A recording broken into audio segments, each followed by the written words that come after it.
Thank you, Connor. Hi, guys, I'm Andrew, and I will be talking about prohibition by the federal law.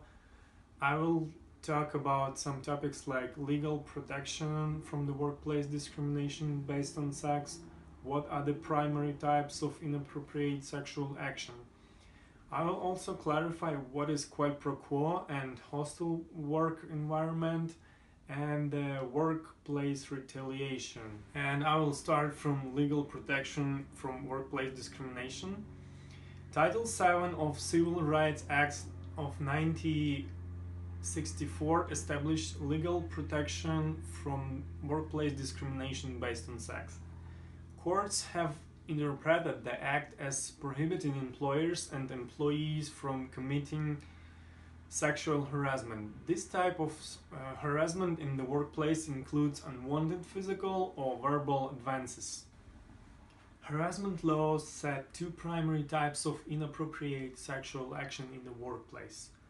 The first one is a quid pro quo harassment, and the second one is creation of a hostile work environment. So what is quid pro quo? The US Equal Employment Opportunity Commission labels quid pro quo harassment as a demand for sexual favors in exchange for employment, a promotion, or another benefit. The requirement for sexual favors in exchange for a benefit can be either explicitly stated or implied by a person within the company. In a quid pro quo situation, the target person will suffer a negative outcome, like a denial of employment if the sexual act is not performed. Hostile work environment. Harassment in the workplace does not have to be a clear request for sexual favors. Action that makes a person feel derided because of gender could also cross legal lines. The negative conduct might interfere with the person's ability to perform job. An atmosphere in intimidation might also be created by illegal conduct. Example of action that could constitute a hostile work environment include unwelcome touching by a supervisor or coworker, display of sexual suggestive media, sharing story about sexual exploits, and unwanted request for sex. Advanced from a person of the same sex could rise as sexual harassment.